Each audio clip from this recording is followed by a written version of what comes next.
नमस्कार बच्चों। आज हम पढ़ते हैं स्टैटिस्टिक्स 11th क्लास का स्टैटिस्टिक्स। आज हम स्टार्ट करते हैं, चैप्टर 1 पढ़ते हैं। इसमें है इकोनॉमिक्स एन इंट्रोडक्शन। इसको समझते हैं। लर्निंग ऑब्जेक्टिव हमारा है इसका इंट्रोडक्शन सीखना, फिर इकोनॉमिक्स का मतलब समझना, इकोनॉमिक और नॉन इकोनॉमिक एक्टिविटी का मीनिंग समझना। शुरू करते हैं। तो इंट्रोडक्शन में आया, the science of economics is not very old. इनका कहना है कि जो इकोनॉमिक्स का साइंस है वो पुराना नहीं है, ज्यादा पुराना नहीं है। In fact its origin can be traced to 1776 when Adam Smith's book An Inquiry into the Nature and Cause of Wealth Nations was published। 1776 में एडम स्मिथ, जिनको फादर ऑफ इकोनॉमिक्स भी कहा जाता है, उनकी एक बुक प्रिंट हुई जिसका नाम था an inquiry into the nature and cause of wealth of nation. एक नेचर की इंक्वायरी और नेशन की वेल्थ की वजह पब्लिश हुई, तब ये मालूम पड़ा कि इकोनॉमिक्स नाम की कोई चीज है। फिर with the increase and areas of human activity, जैसे जैसे ह्यूमन एक्टिविटीज बढ़ती गई तो स्कोप इकोनॉमिक्स का बढ़ता गया, कारवां बढ़ता गया, लोग मिलते गए। Over the year, the word economics has been derived from two Greek words, oikos, a house, and nemein, to manage. Thus economics means household management. Earlier it used to be called as political economy. इसका मतलब इन्होंने जो Greek word से निकाला, economics का मतलब था house hold management, जिसको पहले पॉलिटिकल इकोनॉमी भी कहा जाता था। अब हम कुछ समझते हैं इकोनॉमिक्स को आगे। As a subject economics is not very old. Subject के रूप में इकोनॉमिक्स ज्यादा पुराना नहीं है। However there is no harmony on its definition. Different economist have defined it in different ways. Harmony यानी शांति नहीं है। नो हार्मनी का मतलब है कि शांति नहीं है। अलग अलग साइंटिस्ट ने अलग अलग डेफिनेशन इसकी दी है। डेफिनेशंस डिफरेंट साइंटिस्ट ने यानी डिफरेंट इकोनॉमिस्ट ने डिफरेंट डेफिनेशन इसकी दी है। जिसको जैसा समझ में आया उन्होंने वैसे डिफाइन इसको किया है। Which has led to a lot of disputes and misconceptions, जिसकी वजह से बहुत सारे डिस्प्यूट हो गए इसकी डेफिनेशन को लेके इकोनॉमिक्स को, और बहुत सारे कॉन्सेप्ट का मिसकॉन्सेप्शन आ गया, यानी कि कंफ्यूजन्स बढ़ गए। वेरियस डिफिनेशंस जो डेवलप हुई उनको 4 पार्ट में डिवाइड किया गया। एक को बोला गया, बहुत इंपॉर्टेंट है, ध्यान रखना, इट इज वेरी इंपॉर्टेंट, याद रखना बहुत जरूरी है। ये ऑब्जेक्टिव में ऐसे ही पूछ लेता है कि wealth defined by whom, welfare defined by whom, या फिर economics as scarcity, who defined it और who derived it or who introduced it, ऐसा। ग्रोथ ओरिएंटेड तो wealth Adam Smith, welfare Alfred Marshall, scarcity Lionel Robbins और growth oriented definition by Samuelson. ये चारों scientist very important हैं और इन चारों का आपको याद रखना है बहुत अच्छे से, किसने किसकी डेफिनेशन दी है। ठीक है, आगे बढ़ते हैं।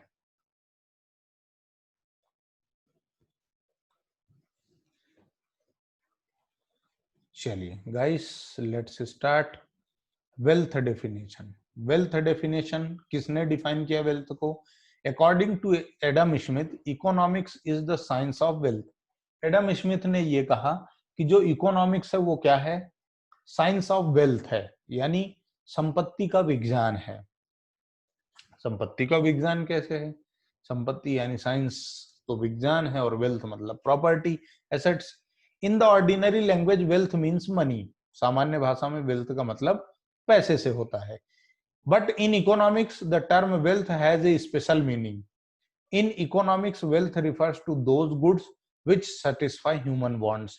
इनका ये कहना है कि वेल्थ का मतलब इकोनॉमिक्स में क्या होता है, ऐसे गुड्स से होता है जो ह्यूमन वांट्स को सेटिस्फाई करते हैं। ऐसे गुड्स जो ह्यूमन वांट्स को सेटिस्फाई करते हैं उसको क्या कहा जाता है, वेल्थ कहा जाता है। ठीक है, अब ह्यूमन वांट को कैसे सेटिस्फाई करते हैं, तो कंज्यूमर इक्विलिब्रियम हमने माइक्रो इकोनॉमिक्स में ऑलरेडी पढ़ा है। आपने नहीं पढ़ा तो वीडियो आप सर्च कर लो और देख लो, वहां से क्लियर हो जाएगा कंज्यूमर इक्विलिब्रियम से। फिर आगे आगे इन्होंने क्या बोला, Adam Smith was of the view that economics is concerned with the problems arising from wealth getting and wealth using activities of people. इनका ये कहना था कि जो इकोनॉमिक्स है वो जो मेनली कंसर्न है, जो रिलेटेड है या जिसमें जिसकी स्टडी की जाती है, वो ऐसी प्रॉब्लम से है, ऐसे इश्यूज से है, ऐसे सब्जेक्ट मैटर पर होती है जिसमें वेल्थ को यानी गुड्स को जिन जो हमें सेटिस्फाई करते हैं उनकी एक्टिविटी को एकम्प्लिश करने के लिए किया जाता है। He was interested mainly in studying the ways by which the wealth of all nation could be increased. इनका ऐसा मानना था या ये इंटरेस्टेड इस बात पे थे, मेनली फोकस इनका ये था कि किस तरह से एक देश के लोग वेल्थ यानी कि गुड्स का इस्तेमाल करते हैं अपनी सेटिस्फैक्शन के लिए, और उस वेल्थ का प्रोडक्शन कैसे बढ़ाने की कोशिश की जाती है, यानी production of goods and services किस तरह से बढ़ाया जाता है जिससे कि आपका क्या हो सके, प्रोडक्शन बढ़ सके और सेटिस्फैक्शन लेवल भी बढ़ सके। जो डिफरेंट रेसिडेंट हैं, जो देश में रहने वाले लोग हैं, उनकी इच्छाओं की पूर्ति कैसे की जाए। वेलफेयर डेफिनेशन ये थी एडम स्मिथ की, जिन्होंने गुड्स की बात की जो ह्यूमन सेटिस्फाई करता है ह्यूमन वांट को। अब आए वेल्थ वेलफेयर डेफिनेशन में, according to Alfred Marshall, economics is a study of man in the ordinary business of life. It inquires how he gets his income and how he use it.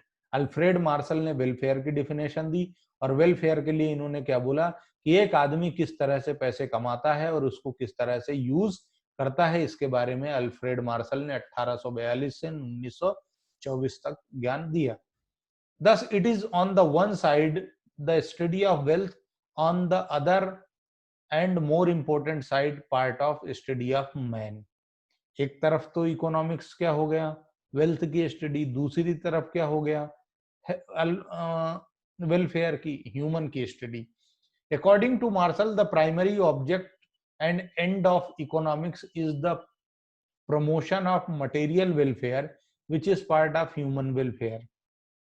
इनका ये कहना है कि economics का जो main subject matter और primary है वो वेलफेयर मटेरियल का प्रमोशन है, ह्यूमन वांट्स की इच्छाओं की पूर्ति है। Due to this reason the shifted emphasis from wealth to welfare, जिसकी वजह से इन्होंने क्या कहा, मेन चीज जो है वो वेलफेयर है ह्यूमन बीइंग का। तो ये पूरी की पूरी स्टडी जो वेल्थ पर चल रही थी, गुड्स पे चल रही थी, सेटिस्फैक्शन पर, वो बदल करके कहाँ आ गई, वेलफेयर में। अब आगे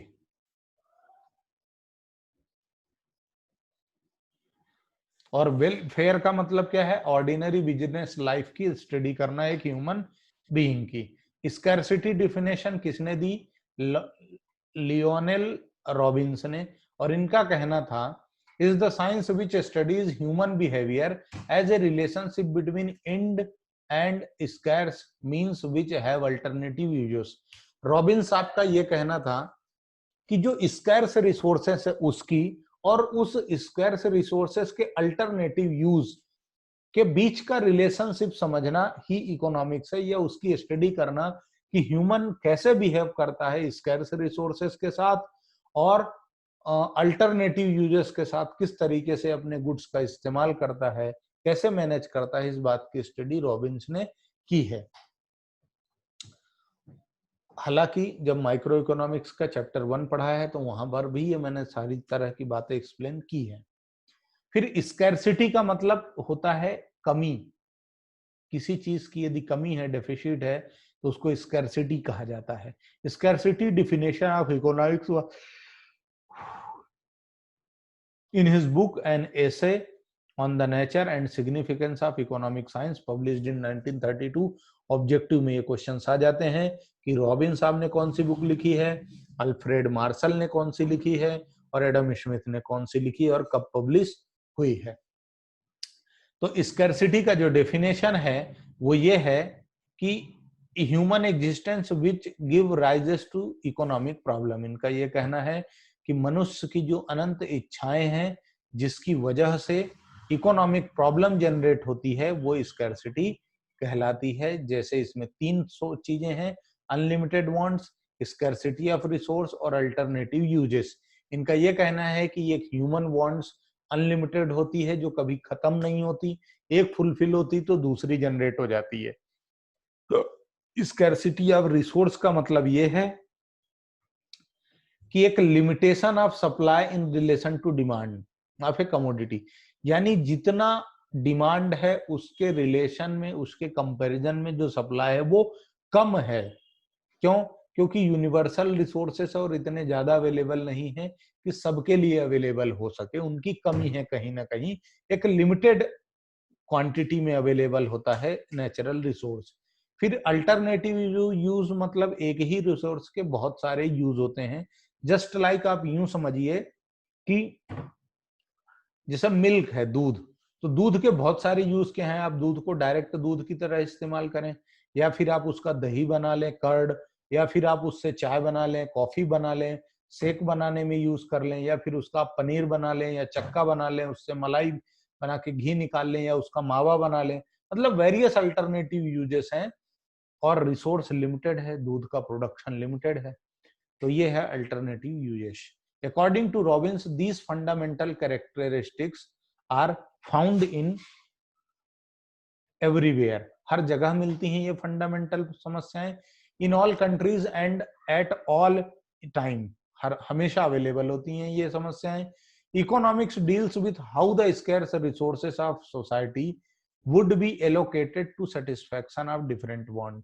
किस तरह से हम एलोकेट करें, किस तरह से हम अपने स्कैर्स रिसोर्सेस का यूटिलाइज करें कि जो सोसाइटी है उसकी वांट को, उसकी डिजायर को फुलफिल किया जा सके। तो वही मैनेजमेंट इफेक्टिव और इफिशिएंट मैनर का क्या कहलाता है?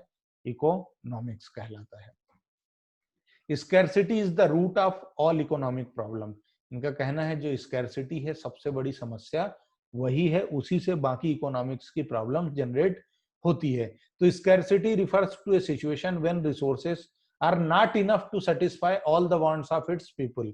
यदि सारे लोगों की, समाज के में रहने वाले सभी लोगों की इच्छाएं पूरी नहीं हो सकती, तो वहां पर स्कैर्सिटी की कमी, स्कैर्सिटी जनरेट होती है या स्कैर्सिटी एग्जिस्टेंस में आती है। स्कैर्सिटी इज परवेसिव, परवेसिव मतलब all over the world apply होती है, कंटिन्यूअस अप्लाई होती है, and is a fact of economic life, और ये एक फैक्ट है इकोनॉमिक लाइफ का, for each and every individual, हर व्यक्ति के लिए।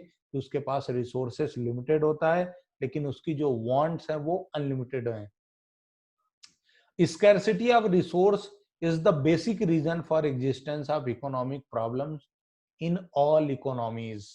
They would have no economic problem if resources were not scarce. यदि resources scarce नहीं होते तो इस दुनिया में इकोनॉमिक प्रॉब्लम नाम की चीज एग्जिस्टेंस में नहीं आती, और इनका कहना बिल्कुल सही है। Scarcity affects our life. Scarcity हमारे जीवन को प्रभावित करती है। किस तरीके से इफेक्ट करती है? We face various forms of scarcity in our daily life. The long queues at railway reservation counter, मतलब आप यूं समझिए रेलवे रिजर्वेशन के काउंटर में लंबी लाइनें लगी रहती हैं। बसेस में, ट्रेन्स में, कमोडिटी की दुकानों में, प्राइजेस बढ़ने पर पेट्रोल की दुकानों में, वेजिटेबल्स, दाल्स, इन हर जगह ऑल मैनिफेस्टेशन ऑफ स्कैर्सिटी। ये बहुत सारे रीजंस हैं, मतलब उदाहरण है, एग्जाम्पल हैं जो ये बताते हैं कि स्कैर्सिटी किस तरह से एक ह्यूमन बीइंग के जीवन में इफेक्ट डालती है। We face scarcity because the things that satisfy our want are limited in availability. क्यों है ऐसा? क्योंकि जो इच्छाएं हैं वो तो बहुत सारी हैं, पर जो रिसोर्सेस है उसकी अवेलेबिलिटी एक लिमिट तक है। Economics is studied because it enables us to understand different aspect of the economy. Economics हम इसलिए पढ़ते हैं ताकि जो इकोनॉमी है, जो मॉनेटरी इन्वायरमेंट है, उसको हम डिफरेंट एस्पेक्ट से, डिफरेंट सिनेरियो से समझ सकें। जैसे एडम स्मिथ ने वेल्थ के रूप में डिफाइन किया, अल्फ्रेड मार्शल ने वेलफेयर बोला, रॉबिन्स ने उसको स्कैर्सिटी बोला, या फिर एक और साइंटिस्ट हैं सैमुअलसन, जिन्होंने इसको एज अ ग्रोथ डिफाइन किया है। And helps in analysing problem and policies of the government, और ये हमें गवर्नमेंट की पॉलिसीज बनाने के काम आती है, लोगों की प्रॉब्लम्स को एनालिसिस करने के काम भी आती है। क्या? स्कैर्सिटी या economics. In other words, human wants are greater than available resources. यूं कह सकते हो कि मनुष्य की इच्छाएं अनंत कोटि ब्रह्मांड नायक हैं, साईं बाबा हैं, जो कभी पूरी नहीं होती हैं। दर्शन है ना, गलत सेंस में ना लें। So there is a need to allocate these scarce resources for the satisfaction of never-ending human wants. Hence, economics is concerned with the selection of resource under condition of scarcity, यानी कि allocation और problem of choice, दो समस्याएं generate होती हैं resources के scarce होने की वजह से। ग्रोथ ओरिएंटेड डेफिनेशंस है professor Anthony Samuelson. According to Professor Samuelson, economics is the study of how man and society choose with or without the use of money. समझते हैं इसको हम। देखिए, तो growth oriented definition according to professor Samuelson ने क्या बोला कि इकोनॉमिक्स एक ऐसी स्टडी है कि एक इंसान सोसाइटी में क्या चूज कर सकता है, यदि उसके पास पैसा है तो, या पैसा नहीं है तो, या फिर वो एम्प्लॉयमेंट में है तो, और एम्प्लॉयमेंट में नहीं है तो, इस जो गुड्स उसके पास अवेलेबल हैं वो, या फिर गुड्स के अल्टरनेटिव यूजेस हैं, तो वेरियस कमोडिटी का प्रोडक्शन होता है ओवर द टाइम, तो किस तरह से उसका डिस्ट्रीब्यूशन हो, किस तरह से उसका कंजम्पशन हो, बहुत सारे लोग हैं, उन लोगों के बीच में, उस सोसाइटी के बीच में, या फिर उस ग्रुप में किस तरह से स्टडी की जाए, या फिर एक ह्यूमन बीइंग कैसे बिहेव करता है, इसके बारे में सैमुअलसन साहब ने डेफिनेशन दिया। तो economics is the study of how man and society choose with और without the use of money to employ scarce productive resources which could have alternative uses to produce various commodities over time and distribute them for consumption now and in the future among various people and groups of society। क्या मतलब है इसका कि आज कैसे कर सकता है, भविष्य में कैसे करेगा, लोगों में रिसोर्सेस का distribution, consumption, alternative uses, scarcity, इन सब का। Samuelson definition tells us that economics is a social science and it is mainly concerned with the way how society employs its limited resources for alternative uses। इनका ये कहना है Samuelson साहब का कि एक ह्यूमन बीइंग किस तरीके से सोसाइटी में लिमिटेड रिसोर्सेस को अनलिमिटेड वांट्स के लिए या फिर अल्टरनेटिव यूजेस के लिए किस तरह से उस कमोडिटी का एलोकेशन करता है या किस तरीके से उसको यूटिलाइज करता है। So it is modified version of scarcity, यानी स्कैर्सिटी को मॉडिफाई करके सैमुअलसन साहब ने प्रेजेंट किया। Samuelson's definition is considered to be the most appropriate and satisfactory। सबसे appropriate definition इन्हीं की है, क्योंकि इनका ये कहना है कि how to utilize, how to manage the scarce resources having alternative uses to satisfy human beings to fulfill their wants in effective and efficient manner। किस तरीके से कम कीमत में ज्यादा सेटिस्फेक्शन मिले, ऑन टाइम सेटिस्फेक्शन मिले, जब जिस चीज की जरूरत हो उस टाइम पर वो चीज अवेलेबल हो जाए, इसके बारे में इन्होंने बात की। डिफिनेशन का एक चार्ट बना दिया इन्होंने। वेल्थ की डेफिनेशन एडम स्मिथ ने दी, वेलफेयर की अल्फ्रेड मार्शल ने, स्कैरसिटी की रॉबिन्स ने, और ग्रोथ की सैमुअल्सन ने।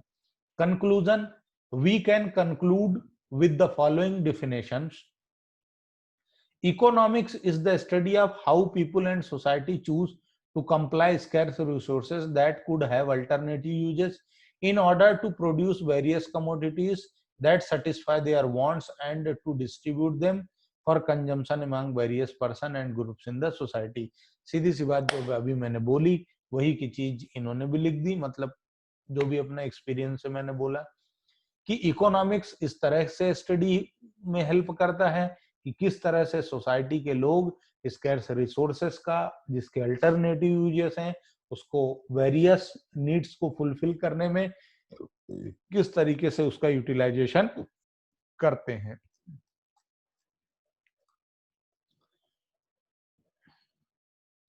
Economic and non economic activities की बात अब हम शुरू करते हैं। तो all human beings are engaged in some activity और the other in order to satisfy their basic needs. हर व्यक्ति किसी न किसी तरह का से अपने काम को पूरा करने के लिए, अपनी इच्छाओं को पूरा करने के लिए कुछ न कुछ एक्टिविटीज में इन्वॉल्व है। एग्जाम्पल के तौर पे farmers are busy in their field, किसान अपने खेतों में व्यस्त है। वर्कर फैक्ट्री में व्यस्त है। प्रोफेशनल लाइक सीए, डॉक्टर्स अपने प्रोफेशन में व्यस्त हैं। डिपेंडिंग ऑन वांट्स, उनकी जो इच्छा है उस पर वो अलग एक्टिविटीज परफॉर्म कर रहे हैं। इस तरीके से इकोनॉमिक्स को दो एक्टिविटीज में डिवाइड किया गया है, इकोनॉमिक एंड नॉन इकोनॉमिक। यानी ह्यूमन एक्टिविटी दो तरह की हो गई, इकोनॉमिक और नॉन इकोनॉमिक। इकोनॉमिक एक्टिविटी मतलब undertaken to earn money, non economic undertaken to get satisfaction. Economic activities. Economic activities refers to those activities which are undertaken to earn a living. Economic activity वो activity है जिसका करने का objective सिर्फ ये है कि हम पैसा कमाएंगे, प्रॉफिट अर्न करेंगे ताकि हमारा जीवन यापन हो सके। Worker working in a factory, shopkeeper selling goods in his shop, doctor attending to patient in his clinic, etc. Economic activities are concerned with all those activities which are concerned with the production, consumption and distribution of goods and services which are not available free. इनका क्या कहना है, production, consumption और distribution में यदि involve है कोई activity चल रही ह्यूमन बीइंग की तो इकोनॉमिक एक्टिविटी कहलाती है। और ये कोई भी चीज फ्री में अवेलेबल नहीं है, सबके लिए आपको कुछ ना कुछ चार्ज पे करना पड़ेगा। चलिए, so every economy should undertake three main economic activities: consumption, production और distribution. Consumption का मतलब use. Consumption is an economic activity which deals with the use of goods and services. Consumption is an economic activity which deals with the use of goods and services for the satisfaction of human want. Consumption का मतलब ये है कि किस तरह से एक आदमी अपनी ह्यूमन वांट्स को फुलफिल करने के लिए कैसे उस गुड्स का यूज करता है। जैसे आपको भूख लगी है, खाना खाते हो, प्यास लगी है, पानी पीते हो, घड़ी देखते हो या घड़ी पहनते हो, म्यूजिक सुनते हो या गेम खेलते हो या कुछ भी काम करते हो अपनी इच्छाओं को पूरा करने के लिए, तो कंजम्पशन है। प्रोडक्शन का मतलब ये है जिसमें फाइनल गुड्स और सर्विसेज प्रोड्यूस होते हैं जिससे generation of income and satisfy human wants. In it is the process of converting raw material into finished product. raw material को finished product में convert करना with the help of factors of production. अब factors of production क्या है साहब? तो factors of production बहुत सारे हैं, जैसे कि क्या, जैसे कि land, labor, capital और entrepreneur are four factors of production. The activities of farmer, carpenter, trader, teacher, doctor,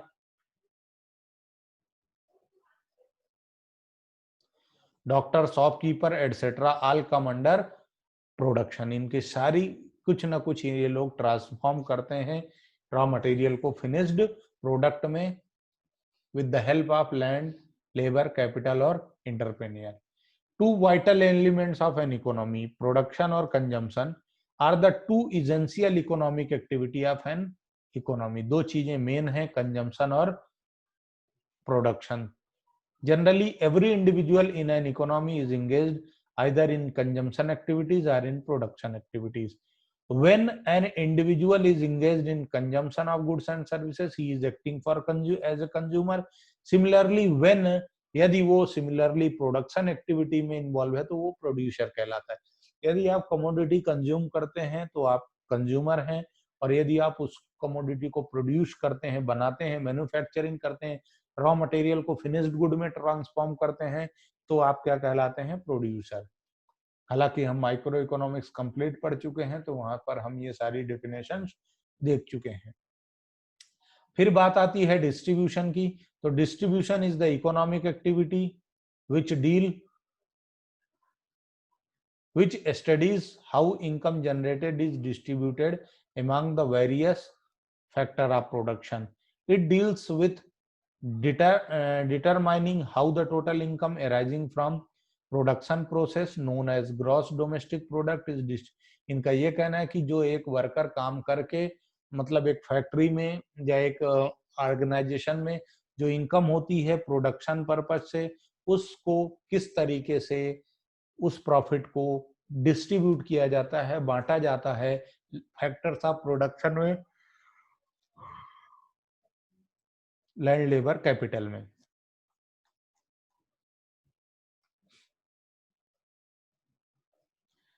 अच्छा,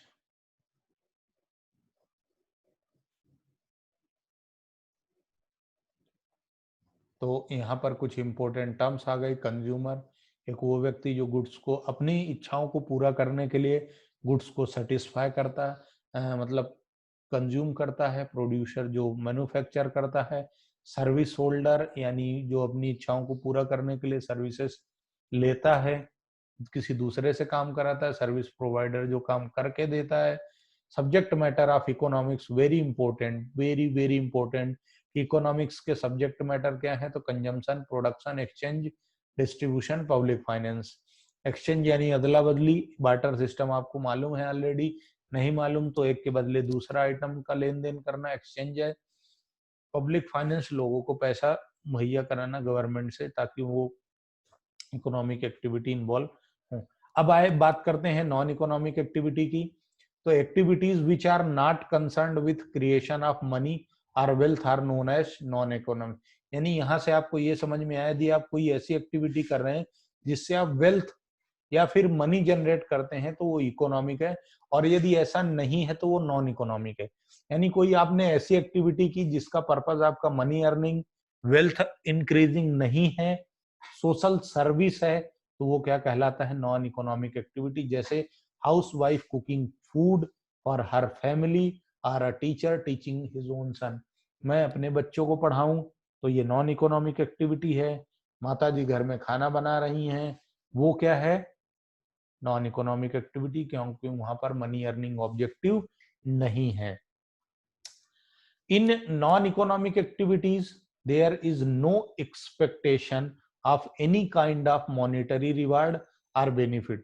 They are inspired by sentimental reasons and are performed out of love, sympathy, sentiments, patriotism, etc. प्यार मोहब्बत से ये चीजें हो रही हैं, सिंपैथी से हो रही हैं, इमोशन की वजह से हो रही हैं, सोशल सर्विस है, कोई मनी अर्निंग ऑब्जेक्टिव नहीं है, तो वो नॉन इकोनॉमिक एक्टिविटी है। जैसे charitable activity, social activity, political activity, religious activity, praying to God, different political party, attending parties together with, शादी ब्याह में जा रहे हो, कोरोना में इस बार नहीं जा पाए, ठंड में खूब अवसर मिलेंगे, खूब जाना, blood donation camp, free education need etcetera, ये सारी चीजें नॉन इकोनॉमिक एक्टिविटी में कवर होती हैं।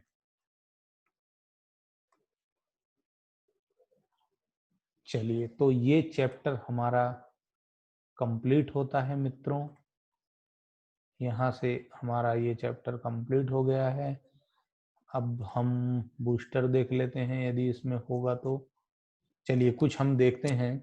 From the following pictorial presentation identify the following activities into economic and non economic. ये mother cooking food in family non economic, chef cooking food at hotel economic क्योंकि इसको salary मिलती है, doctor attending economic, mother teaching her child non economic, teacher teaching student in school economic, kids are lightning candles and diyas on Diwali non economic activity. ठीक है guys.